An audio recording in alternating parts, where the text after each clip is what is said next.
last session, the last plenary session, is Josiah, who is a youth leader in New Zealand and is recognised as such.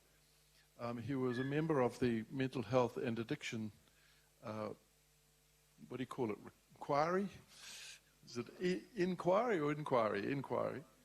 And responsible for engaging with a significant number of people around the issue of mental health and addictions.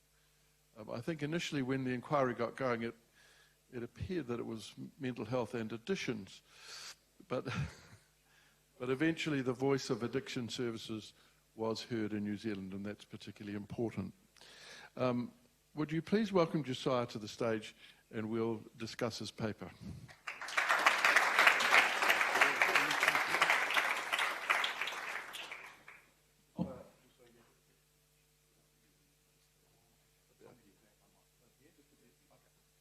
Perfect. E te atua nau te kororia, te mana whenua, tēnei rohi, tēnā koe, I hunga mate ki te hunga mate, haere, haere, haere, te hunga ora, ki a tātou te hunga ora. Ko vai te maunga, ko vai lima te awa, ko Aotearoa whitiwha whiti toku waka, no Otapoti ahau, kei Otautahi I noho ana, ko whare wānanga o Waitaha toku kāinga, ko oranga tangata, oranga whānau toku mahi, ko Josiah Tawita toku ingoa. Oh, talofa lava, it's nice to see you all this afternoon, and thanks for staying. I mean, it'd be pretty easy to go home about now, so appreciate that. Also, I'm looking around and there's a couple of people who I was hoping might disappear because I have some things to say which might annoy them, so that's good. But we're hoping to keep this pretty informal. And this photo I chose to kick off because there was a really formal one, which I thought was kind of, it was a bit of a laugh. But this one, my eyes are closed, and I think that probably symbolises how I felt going into the inquiry. I had a new pair of glasses. My family had kind of been like, maybe you shouldn't do this. And we came together, made a decision as a family that this was a good thing to do. I talked to the team and they were going to really help support me. I was a 22-year-old when I got the phone call from Professor Ron to say that this might be something that they were looking for a younger person to be on. And at that point, it was in February, and we had only just met for the first time, and I was looking at where we were heading and thinking, I don't know. So I guess I put that there as just a reminder that I think in terms of all of us, all six of us really had no clue, apart from maybe the touch points with our own families and the communities we're in, but how the extent to the challenges that we're facing, and as has been referenced already, what addiction meant, because yes, 100% as the six panel members, there was very important criticism that we weren't as visible in the addiction space as mental health and well-being. And people were saying, so wait, this is the first inquiry that we've had nationally, the sixth one in total, where you're going to look at everything. You're going to look at long-term enduring psychiatric illness. We're going to look at the prisons. We're going to look at forensic services. We're going to look at the hospitals. We're going to look at schools. We're going to look at universities. We're going to look at preschools. Workplaces, everything. And so they felt, that might not be possible. And thank you all. I just wanted to acknowledge those of you who submitted. We had 5,200 submissions, and 600 were from organisations, and I know many of those were yours. And for those of you who came out to our public meetings, thank you as well. I look back and know there's absolutely no way we could have done this without the karakia, without the waiata, without the wairua support that we had, and we had so much of it. I want to particularly acknowledge Dr. Amy, Reverend Amy, apologies, and in particular because I was the panel member who used social media the most, and I put up a lot of posts of where we were going, what we were doing, trying to get information from our communities, and Reverend Amy and her team through the Porirua Hospital Facebook page would like those, would share those, but in particular would send me small messages every now and again, and many others did that too, but just in particular that was a sense of pastoral care that I didn't realise going into the inquiry I would need. And so it makes me reflect on our public figures and our leaders and who and what messages are they getting from the right people. And again, just a little plug, the only service of your kind in New Zealand. And you took up that mantle to support us. And then when the inquiry panel came out your way, you looked after us with manaakitanga. That was so special. So thank you very much. And just some acknowledgements. I also want to acknowledge Dr. John Sinclair, who when you read the inquiry report, sections 1 and 2, he really helped craft together for us, traveled with us for a couple of months. Many days we're kind of very lost in the fog, and thank you for helping us understand what was going to make a difference. So yeah, we're gonna chip through this, and what I'm hoping to do is in the next. Oh, well, if I can actually change the slide, might be a good start, wouldn't it? Let's go move this over. There we go. So we're going to talk through a little bit of the inquiry journey. I'm going to keep this bit nice and quick.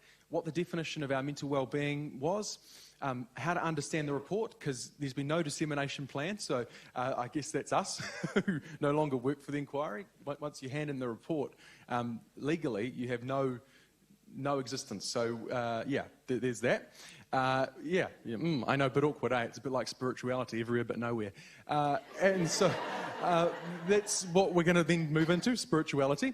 And then particularly, I'd love to talk to you, if I've got a few moments, about Pacific spirituality, because it's already been touched on, but I've got some specific things that might be helpful.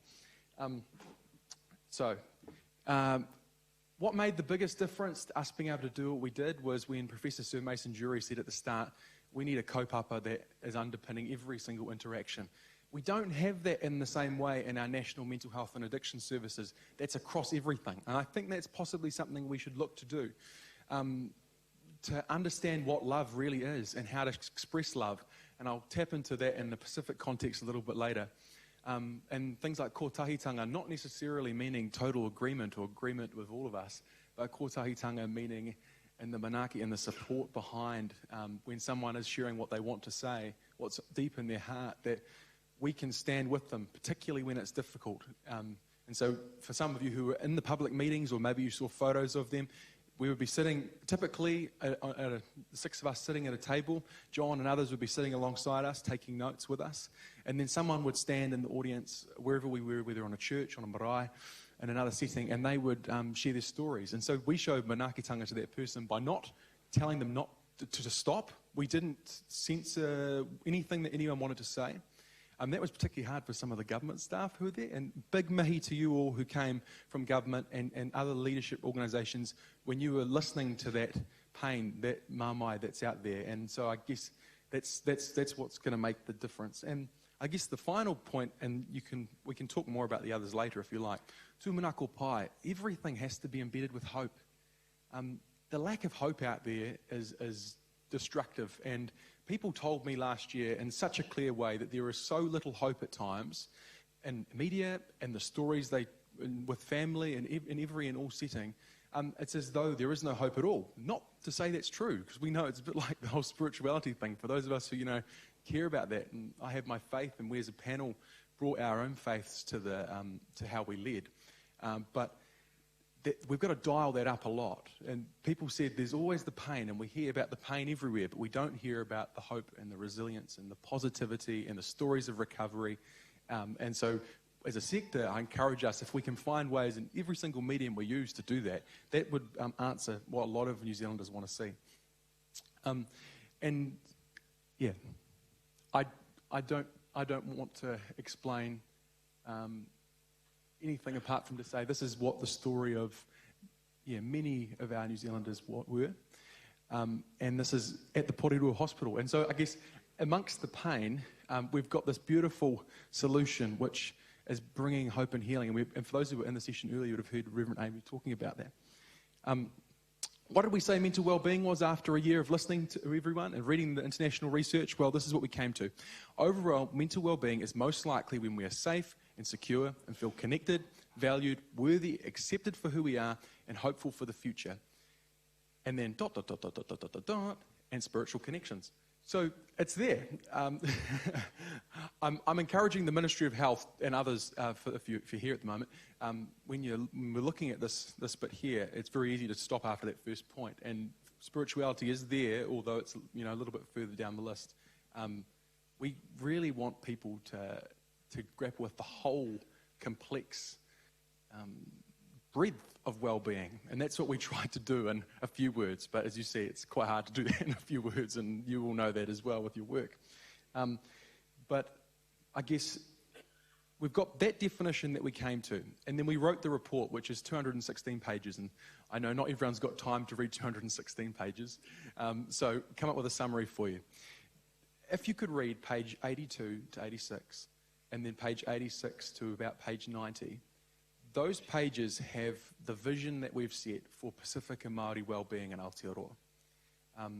It will completely redefine how we do mental health and addictions, and in particular, it will move beyond just te whare tapa whā, because, that was, as we've heard, when that was written in, the late 90s, Tāsu Mason-Jury hasn't sat still. He's written about 12 books. Every day we're on the inquiry panel, he's writing another model. So he's come up with something that's hedged in, but that's not the end point. So, when we get comfortable and confident in te whare tapa whā, let's get energetic about whakawātia te ara. So this is the paradigm shift that he's created for us to tautoko Māori, to move from languishing to flourishing in our mental health and well-being and our addictions, and our support and journeying with people, and all of it. And then Dr. Jemima Tiatia-Seith and myself, we wrote Vai New, which is the Pacific Wellbeing Paradigm. And I guess the cool thing about both of these is spirituality is inherent, and we've already heard that today. And so, when in 2038, when half of our New Zealand population are going to be brown, and whether they are yet confident and comfortable in their identity, or we're working towards getting them there, we as people who's offering support have to be ready to be able to respond to that. So if for no other reason government and others are confident or sure, that yet alone is a good reason for us to get prepared now. And then in terms of the other part that I'd love you to read would be page 97. And that talks about how we move forward, how we journey together. And I was talking before about the shared values that we might not have cohesively across all the different parts. Well, these would be some of the key values, if not the key values. People focused on the recommendations, which is good. And yeah, very happy that 38 out of 40 got picked up. But this is what underpins the recommendations. And I haven't heard anyone report on this, and I haven't heard government respond to these 4 points in particular. And if Te Treaty o Waitangi was actually honoured, if we centred the care around each individual, including their spirituality in their wellbeing conversations, if each of the different parts of our systems took ownership for the bits that we were failing, and with the state abuse and care inquiry and other things, we're going to need some leaders in different religious organisations and non-religious organisations to own the mistakes that they've made, and then to be able to show that they've listened to the people who have been hurting, and then to be able to offer ways forward. And then I guess, and the last one, building on what we have. Not to say that everything is bad, and not to say that there's not some success that's happening. And that's that hopefulness that the community talked to us about. So I'm just going to quickly whip through the mentions of spirituality in the inquiry report, because there's a couple, but just one quick disclaimer first, which may annoy someone. If you say, Dr. Dye, are you still around? Oh, that actually works out all right. She might watch the video later and give me a call. Fair enough. Please do, Dye. I appreciate that. So there's the main report, and then there's two summaries of Māori and Pacific submissions, and then there's a summary of everyone's submissions. So if you want the detail of everything that we read, oh, that's clicked through a bit fast, you're most welcome to go to that. Now, in terms of the Māori submissions summary, the one that Di talked about earlier didn't get published, and the reason it didn't get published was because it didn't meet the peer review by Professor Sir Mason-Jury as in having been able to summarise the voices of the people who spoke to us. So, yeah, we can talk about that later if you like, but the reason that document is not the official summary is because it didn't meet his peer review. So that's the official one, Oranga Tangata, Oranga Whānau. So yeah, just not much love to you, Di. And so what did we hear? What did we hear about spirituality? Well, the first thing was I visited the prison, a number of the prisons in New Zealand, and visited the youth units. And the young people who I spoke to in the youth units in prison desperately want their spirituality to be met in there where they are. A couple of them were able to access things, and so it's not to say that there isn't some supports, but for those who might have wanted other kinds of support, wasn't as accessible or clear how to get that. And so I guess for me, one of the things that we say in the report is we need a youth development approach across all of our justice systems. And we probably, and this is my personal view, we probably need to realign the definitions for sentencing and other things in line with brain development. And we sort of suggest that in the inquiry report. Next thing, we talk about how, I didn't realise I'm going to have to click through these one by one, that's fine. We talked about how we're not dealing with what the underlying problems are. We're just creating fences very edge of the cliff, and you all know this, but we need to treat the social deal with the underlying issues, deal with the social determinants, and in a strategy promoting spiritual well-being is something that we reference based on what people told us should happen. And then spirituality continually came up throughout what we heard and what we talk about in the report as being integral to healing, and we've heard that today. We heard many people talk about how there's a portrayal in social media and small communities and big communities that it's possible to be happy all the time, and we all know that's not true. And so we say that that's something that we need to work on as well. Our ability to communicate that being in distress or not being happy can be common and can be more than common. Apologies, something's clicking through these slides on my behalf. Very kind of it. The last thing was we really need to draw on Indigenous and multicultural approaches in mental health and other areas of leadership and health. We've operated from Western paradigms. They've worked to an extent. We've just got to draw on the experience of all the different peoples that we have, and who knows what can be brought. And then we also need to value mental distress as recoverable, as we've heard today, as social, psychological trauma, spiritual health disruption. So we say, that the spiritual disruption is as important as all the other elements, and we need to treat it as such. Cool. So what's going to be the way forward? Well, in a picture, in a space, one of the submissions to us was from Mary O'Hagan, who was a former mental health commissioner, and she and her team came up with the Wellbeing Manifesto. And what the Wellbeing Manifesto does is it puts for all New Zealanders, not just for Māori, not just for Pacific peoples, not just for anyone who might not consider themselves to have a culture. Personal view, everyone has a culture. She puts spiritual healing and cultural healing as part of this whole package. And how do we bring that to being? Well, it's the 3 po in the centre, that we need a peer workforce, we need traditional workforces and cultural workforce. At the moment, we're very, very fortunate to have amazing clinicians that do the best that they can. But we do have some clinicians who aren't making good choices and who need more training. We do have some cultural workers in some small spaces, and we have also some peer workers, and so people with lived experience who have been trained in how to use their lived experience to support someone else through their mental health or addictions challenges. But at the moment, the balance is wrong. We're seeing too many people to the secondary services, to the hospitals potentially. We can possibly deal with it way further back by having more health promotion. Yep, and love the health promotion work. Come on, Treasury, get around that more, and also spirituality as part of health promotion, and then also other approaches that get us way before, and cultural approaches. For me, it was learning more about my Samoan heritage and my ability to develop my relationships with my dad. That was some things which helped strengthen me when I was going through my mental health challenges. And not to say that they're end, but we're in and out of flux. And so to make the Wellbeing Manifesto live, we also need to move towards understanding that the 20% of people who in a society who might have challenges in mental health or addiction, which we have about 3-ish% who we currently meet the support of, we've got this group of 17-odd% people who aren't necessarily getting any supports and want it.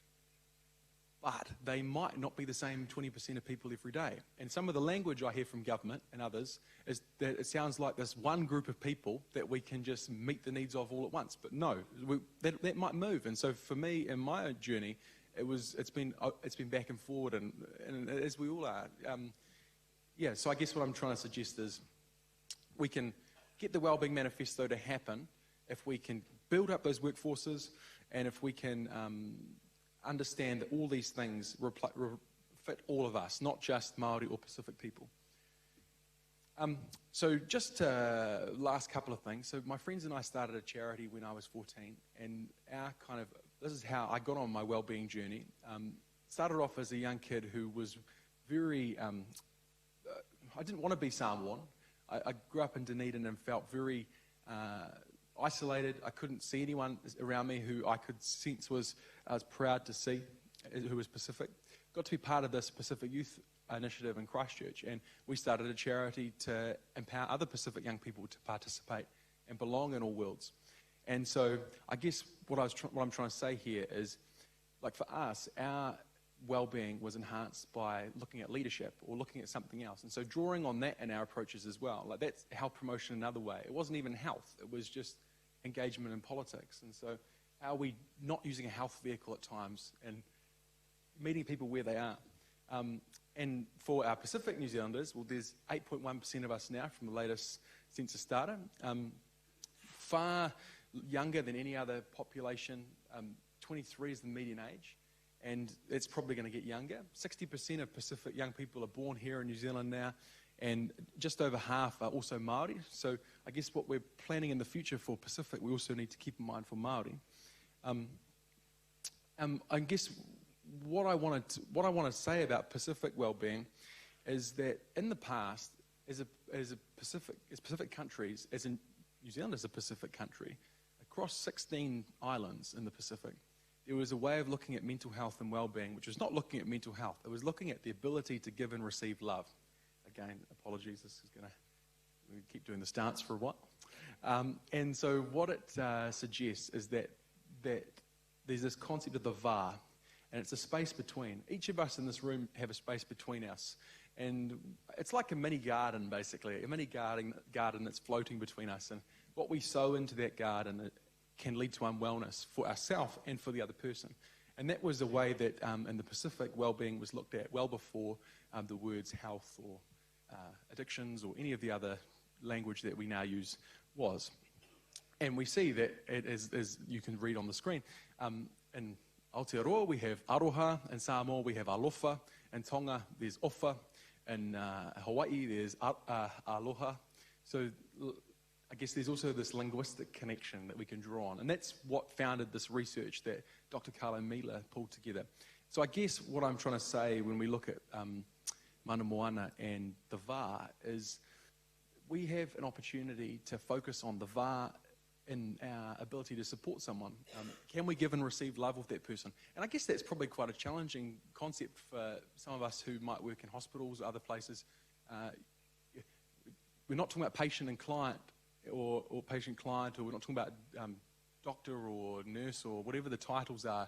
Can you actually love that person, and can they love you back?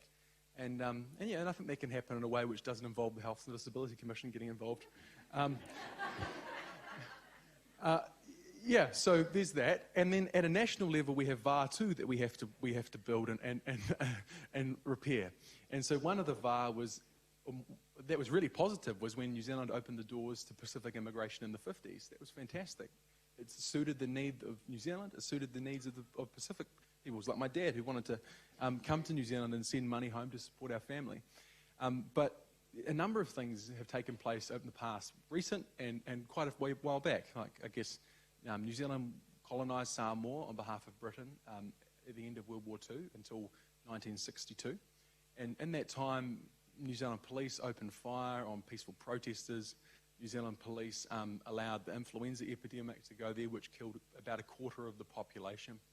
I guess what I'm wondering in this, and the concept of the VAR, and also with the Dawn raids, as many of you may be in living memory for, how are we looking to repair those VAR with communities where we've caused injustice? And if we can repair those VAR and build the trust with authorities, because authorities are changing things. And so my personal view on the armed response units at the moment is that that is something which could be causing blockage to a VAR. And so if we're looking at it in that context, how we then support mental health and well-being of communities is different, because we're looking at, can we give and receive love for the police? Can the police give and receive love for people? Can we give and receive love for people in mental health systems and addiction systems and services. Yeah. And something else that I think might be useful, and we've had some wonderful models that we've seen this morning, is this one's by Pauline Luafutu-Simpson, and it gave me a language to be able to look at how I could stay well and how many of us post-quake can. This is a Christchurch piece of work, but it was based in early childhood education setting, and Pauline looked at a whaletele, which is a Samoan meeting house, traditionally built with no nails, built where every single person had a role, where it's all, every single piece of a material is used. Nothing is left behind. And so I guess if I'm to pull out what that's also saying is disability wasn't a thing, sexuality wasn't a problem, gender wasn't a problem, and everything was based around those things. And so I guess we've got this central pole of love and service and respect. Things that are trans-cultural. I mean, I'm not going to pretend that we as Pacific peoples or as Samoans, we get it completely to ourselves. But just that, in our Indigenous models, there's ways of looking at how we build VAR with communities and how we support mental health and addictions where there is no discrimination of disability, of sexuality, of these other things. And so that's something for us to think about too. Are our models actually looking at those elements? Another quick one, so some Pacific young people in Auckland that helped work with Levar to design a conference. They came to 3 things that would help their mental health and well-being in a space with adults. I'm not going to explain this now, you can look at it later, but absolute inclusion, radical acceptance and full participation. Are we doing that in mental health and addiction? I guess so if I was to put the picture of all the things that we've just sort of talked about that may or may not be helpful, and I hope they're helpful, that's them. And yeah, I know, I think all of our hearts, we get what needs to happen, and our country's at a point where the shift is where we're there. I don't know if we have to do many more awareness campaigns.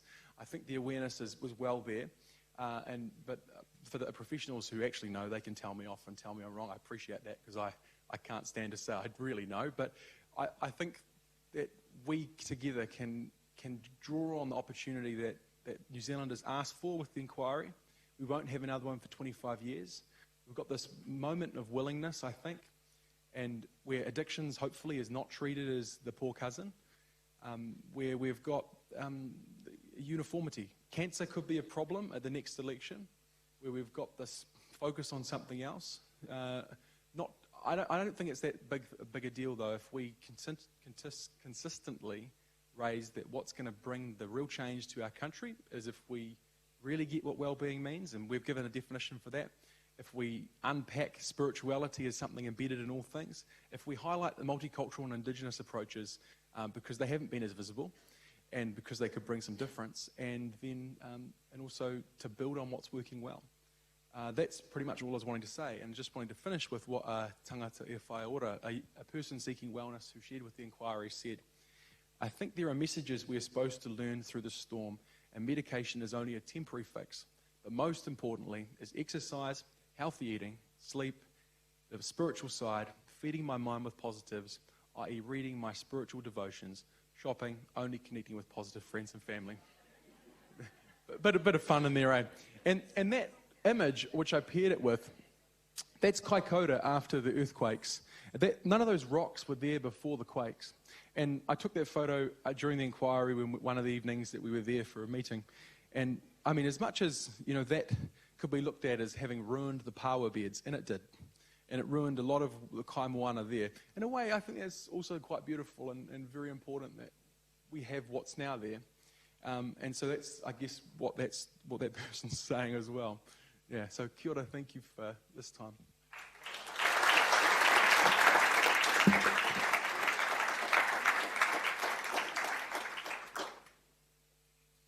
I wonder if we have, I'm sure, demonstrated a significant interest in Josiah's presentation. Who would like to start with the question?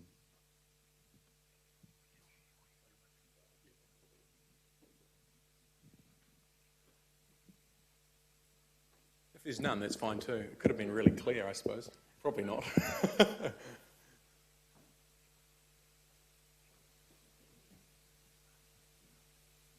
Kia ora.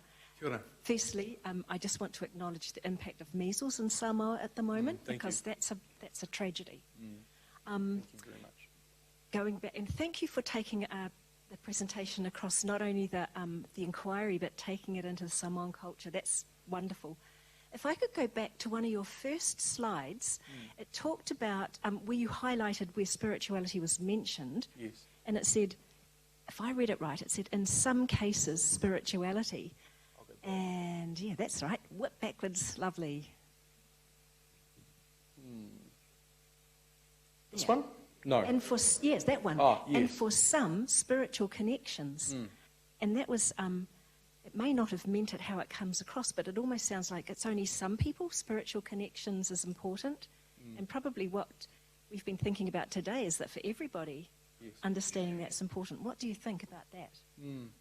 I think what's been reflected in the room has been probably the answer I'll give, that I personally believe that there is a sense of spirituality in all of us.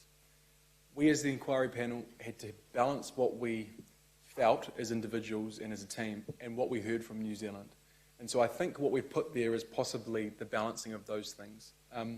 But yes, I agree with you completely. I think that everyone, whether they acknowledge it or not, has a sense of spirituality. And possibly as a country, I mean, after the mosque terror attacks, and I was doing some work with Muslim young people, and we were asking the government, and we still are, that they would lead a national conversation about what it means to have a culture in New Zealand and what it means to have your own identity, because there is a big identity cultural cringe.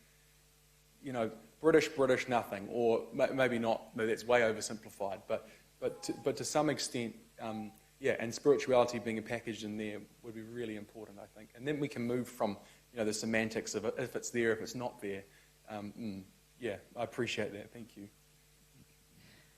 Kia ora. I'm doing a lot of reading at the moment about attachments and all sorts of stuff. I've got a son who's in Extinction Rebellion. You look at the capitalist system of the economy, then you look at what we're doing with our whānau in New Zealand, you know, pulling parents and children apart. We know this is wrong, we know the damage this will do. The question I have is, are we able to do the huge amount of work that's needed to bring real well-being to our country?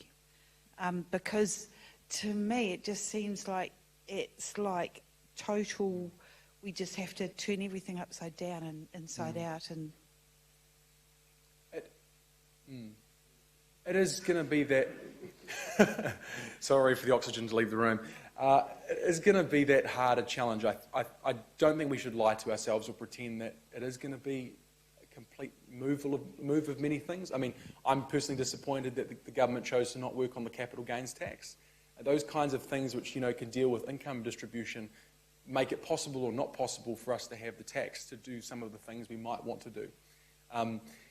Yeah, so I definitely agree. It's going to involve us thinking about ourselves less. It's going to be us understanding what it means to be in community more. It's going to be to be comfortable and confident when others are leading that may not look like us. For example, the inquiry team, I mean, 4 of us were not Pākehā, which is a big change. It's the only commission of its kind in New Zealand's history where minority communities have had the biggest say in the decision of what the report would be.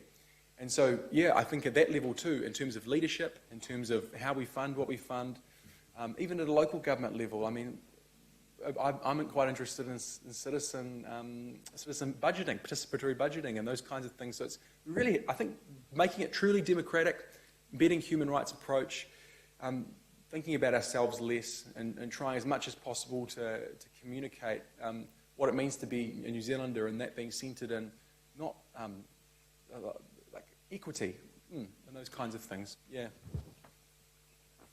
Talofa, Josiah, Talofa, yeah. I think you should be our next Prime Minister. Oh, thank you. Hi there, I'm Tess. Sorry, I'm a psychologist, so my question is, you know, I can't help myself. Yeah. But just as a young person and listening to all that collective pain and distress, I wondered in terms of yourself, like the either in terms of the shift in worldview or the spirituality shifts or things you took away? Because it can't have been easy doing that for a year, especially as a young person. Yeah, it was very, very hard. Okay, so if I'm taking you to a week in the inquiry, I would, all of us would sort of maybe either fly out of home on a Friday or meet on a Sunday or early Monday morning, and we might get home late Friday evening or into Saturday. And so I guess for me, like I had very limited time, and we're working sort of 12-hour days-ish, so I had very limited time to kind of just be by myself. I found that quite hard because I couldn't really process at times what I was hearing.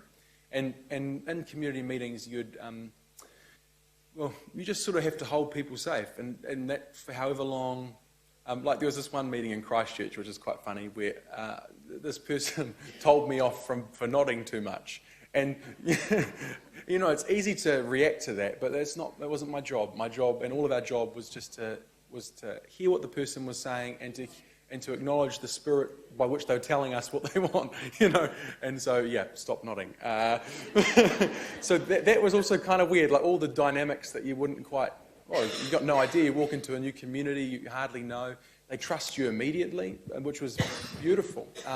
And also sometimes I think there's a bit of overtrust too, because there was some things that I was like, oh gosh, you know, I wouldn't mind if someone else was in my chair at the moment. But the main thing is each of us carried each other. And it really was, you know, that like 1:30 in the morning some days, Dean and I, one of the other panel members, would sort of sit there and have a cry when we would sort of, you know, check what had happened that day in the country, because we had no idea what was going on while we were meeting with, if, you know, announcement was made or this happened or, so it was, and it was quite isolating. Like I didn't see my family much last year, which sucked.